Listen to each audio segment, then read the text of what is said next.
Hey guys, what's up? I've got an unrated 30-minuter against somebody rated 584. This is Galaxy 07 from the Maldives. Okay, and we have e4, so I'm just going to play e5. I'm not going to do anything too fancy or tricky at this point. So we're looking at somebody rated below 600. What are we going to find? I'll just play knight c6 and we'll go into something normal. So one of the most classic openings in chess, e4 is arguably the best first move, controls two central squares. I've replied in kind, also controlling, well, one square in the centre, because that's the actual centre. And then the knight comes out, attacks my pawn. I defend the pawn with my knight, so all fair enough. Now this is odd. It's preventing the knight from coming in here, preventing the bishop from coming in here, but you really should be developing at this point in the game. So I'm going to bring my bishop out to the Italian position. So c5. The classic Italian game would be white playing their bishop out to c4, but I'm now going to take the opportunity to get a lead in development by bringing out my bishop. This is attacked once, defended once. So far so good. Now the Spanish game, or the Ruy Lopez, attempts to challenge this knight and actually remove the defender. Okay, so we've now got a bit of a gioco piano going on. But my opponent is a tempo behind because of this a3 move. So my idea, my first thought is to carry on developing and attack this undefended pawn, right? My opponent doesn't have time to bring his knight in here. Apart from anything else, my queen will just take it if now. But if I bring my knight here, he can go there, but then I can just castle. So I'm happy with that. This is an unrated game, so I'm not risking any rating points, only pride.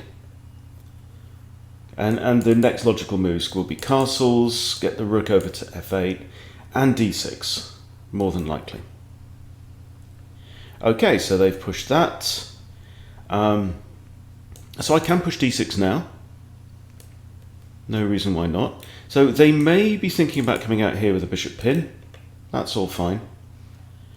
I could prevent it with h6 myself if I want to. So I'm just thinking about the future of the game. Let's have a think. I think I'll allow him to do this. I'm going to make the same move here. Just kind of, I feel like I'm playing with the white pieces here because of this wasted move on a3. So he can come out and pin me, I can come out and pin him. Ooh, he's done the same thing twice now. Okay. Now what I'm going to do now is I'm going to challenge this bishop here. And I want him to take me, and if he takes me I'm going to recapture the f-pawn. And then my queen will come out, and then I'm going to castle long, with the idea of attacking up this side of the board.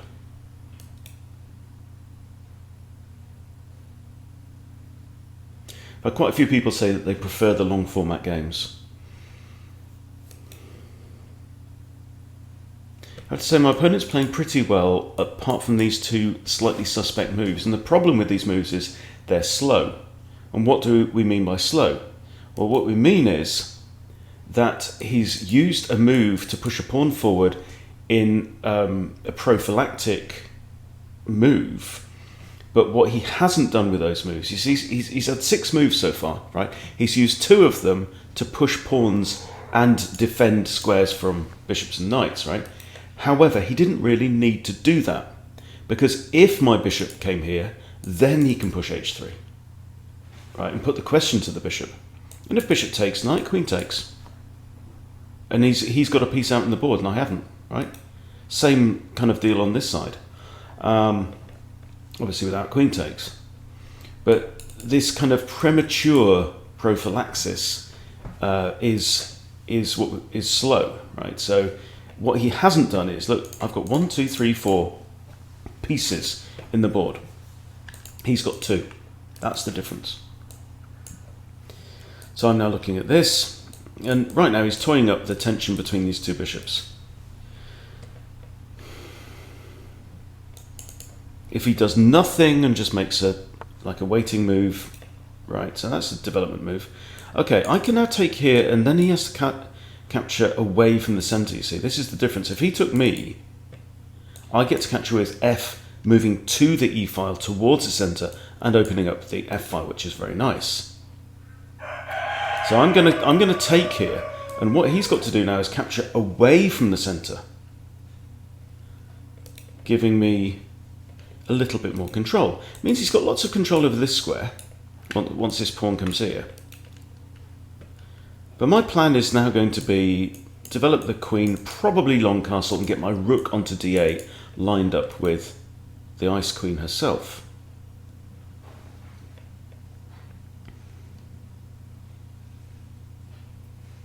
So he's taking his time. This is fine. Okay, so he's recaptured. Now, reassess. First thing to do is nothing at all. One attacker, one defender. That's fine. No defender. Worth noting. My bishop is now kind of outside of my pawn chain. So it's doing a good job. It's looking down there. So I'd love to be able to capture on here. I don't know how I can support that knight. His knight may come flying in. His bishop may come flying in. It may be a good time to push this.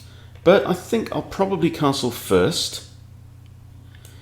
And I'm thinking I'll go long. Now the question is where to put the queen.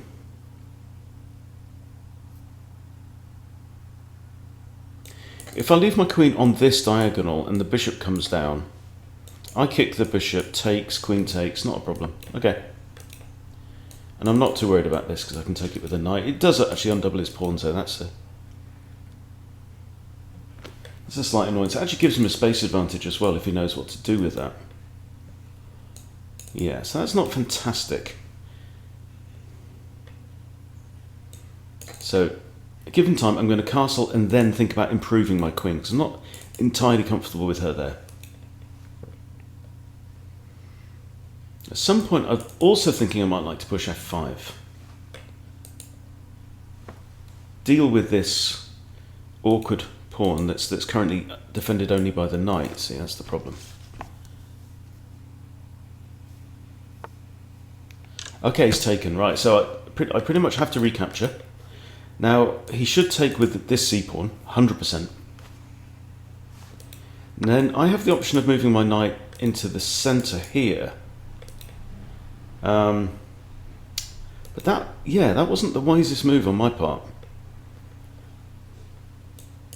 Because he can take, I take back with the bishop, then he hits my bishop can retreat. I think this is okay. If he attacks me straight away, I'll just trade off. But look, I'm now ready to castle, and he's still got these two pieces on the back rank. He can castle short. In which case, definitely makes it more likely for me to want to push f5. It's a common issue that you see with beginners, is too many pawn moves. You see, I've moved 1, 2, that's it. I considered this, I rejected it. He considered this and went, it's a move. Did it twice. It's a move so good he played it twice. My queen may have ideas around this side of the board as well, even. So maybe actually queen d7 would have been a better move than queen e7. Do you reckon? But he's doing alright. He is just behind. My knight is in a very commanding position. Knights in the centre are strong. Knights in your opponent's half are strong. 5th, 6th, even 7th rank can be really good. Right, he's having a good think. It's nice to see. Castling short is also an option. Get my rook onto f8 and push Freddy. Try and open up things on that side of the board. But currently, partly because my opponent is so kind of far behind, we don't know which way he's going to castle. He may go short now, in which case I think I'll automatically go long and then try and break things open with this pawn mass that I have here. Okay, so what are you going to do?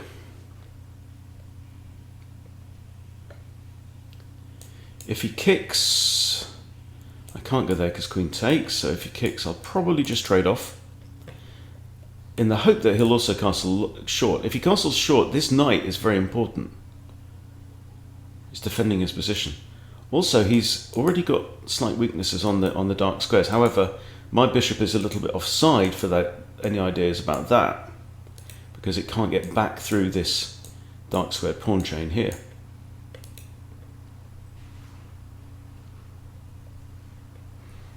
So candidate moves now. Castling, trading knight. Oh, okay, c4. c4, and now what he's done is he's actually created an outpost for my knight. What that means is that there's no pawn here or here that can get to one of these two squares and challenge my knight. Therefore, the only piece that can, well, the only way that he can remove my knight now is to trade it with a piece. Okay, I'm going long. Is he thinking about this idea? Oh, he might be actually. He might be looking to trap my bishop, but I come back here, he pushes this and I can take. And he takes knight take and I actually win a pawn that way. I didn't bother to calculate that one. Hey, hey.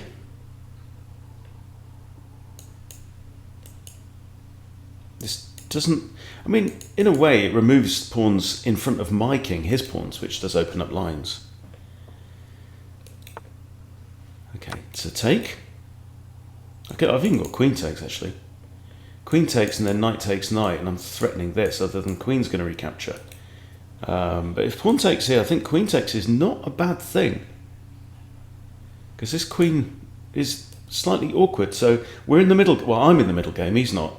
I'm in the middle game, and the reason I know that is because my rooks are looking at each other with a solid nod, saying, don't worry mate, we've got the back rank, we're sorted. Okay, so he's taken, right. I really am thinking queen takes is the way to go, creating a barrage here. Now what's he going to do? What about if he does this? Am I bothered? Well, he can't do much with the knight, so sod it, let's do it. Queen takes, like it. Now if he castles, then his rook's going to be defending f2.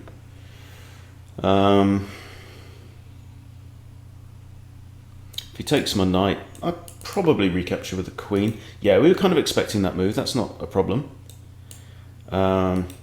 He's got 3 attackers on here, I've got 3 defenders, right? Because these two are queued up in defense. So if he takes, I take with the pawn, he takes with the knight, I take with the queen. He's a piece down for a pawn.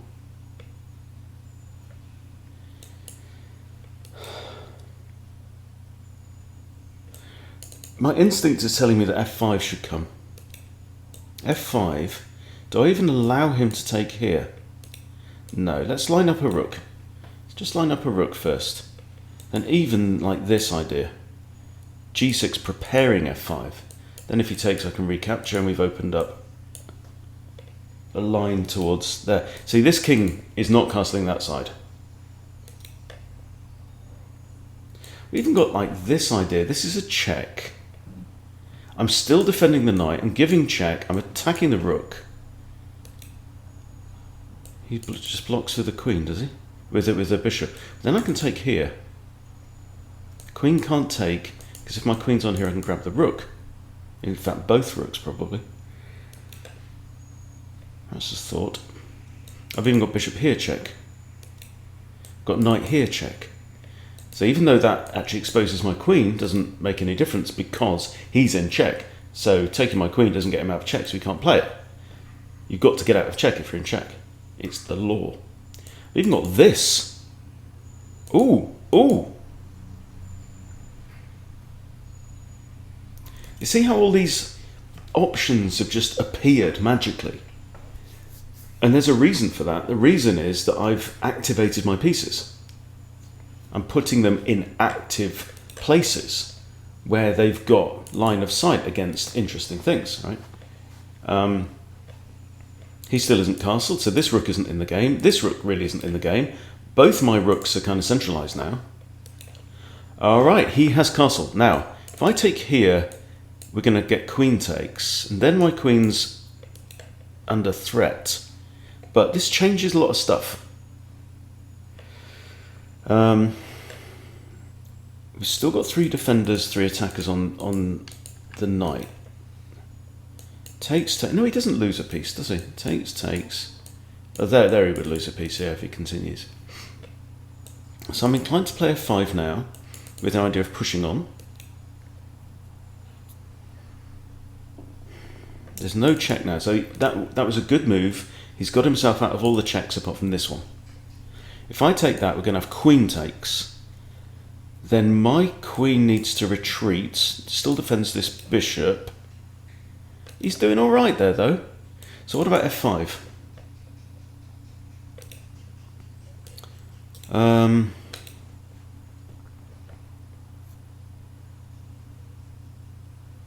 Now I'm going to play h6. Remember, if he takes, I have to take first with the pawn because of the order that my pieces are in. Got to take first with the pawn in case he takes. Now, if I take with the queen, he just takes with the knight, and he's won my queen for, well, he's won the whole queen, really. This pawn is still undefended.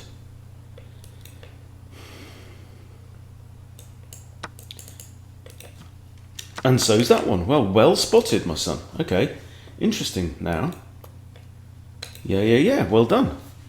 Okay, now he's only got 2 attackers on here and I've got 2 defenders. This is not terrible. I can hit the knight. Where's the knight going to go? Good, there. No, not really. That's all right. Hit the knight.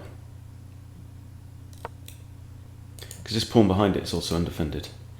If he comes here, he hits my queen. If he comes here, he hits my queen. Here he gets taken by the king. But here he is being offensive. Okay, well now I'm kind of forced to trade off. But if queen takes now, I actually have a fork on knight and rook. It's a very good play from a sub 600. Very good indeed. Also, this rook can't move here. Okay, so now we have a fork. So either I win a knight, or I win the exchange back. Now, material's equal right now. And interestingly, my opponent's left with these very advanced pawns in the middle. But I'm actually hitting the knight twice here. I'm hitting the rook as well. So he's going to come out of this slightly down in material, which is unfortunate. I would like to take the knight. I feel like this is a strong knight. Okay, this is good. So, now for the question. Rook or bish? Rook means I attack this. Oh, he's resigned. That's a shame. Oh, he's doing well there. Okay, well, he's given up on this, so... But, I mean, he's doing all right. I just want to check what the computer thinks of the quality of some of these moves, particularly those 2 pawn pushes. Okay, so I'm only slightly better than him, so I had a blunder here with rook to here because of... No. So what should he have done there? Rook to c1, hitting my queen.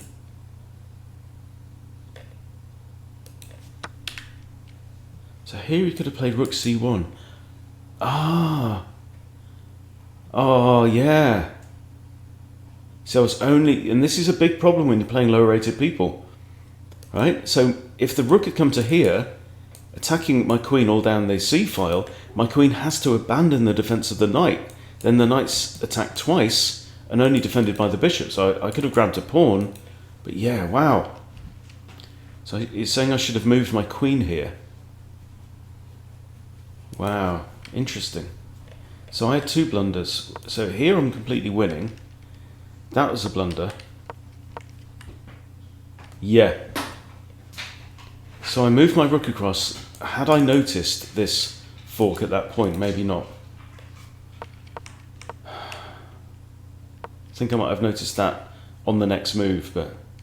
Okay, interesting stuff. The point is, guys, it doesn't matter what game you play, we should always try and approach every game, no matter whether you're playing somebody 1,000 points lower or 1,000 points higher, approach every game with the same attitude.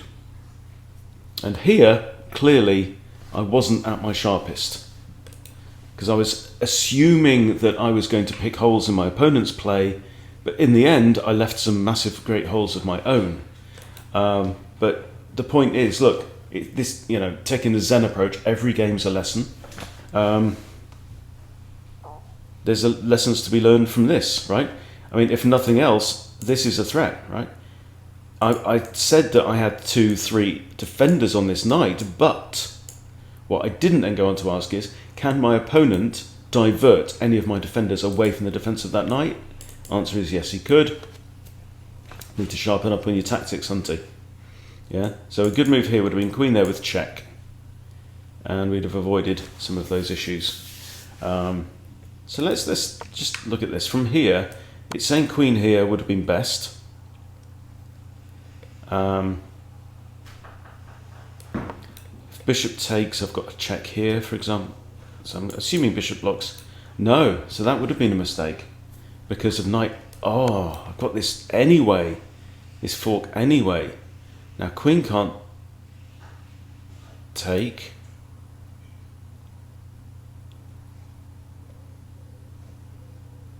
Yeah, because if queen takes... Oh no, queen can't take. Queen takes knight, you lose the queen, that's a blunder. So the king moves now, and then I can take this.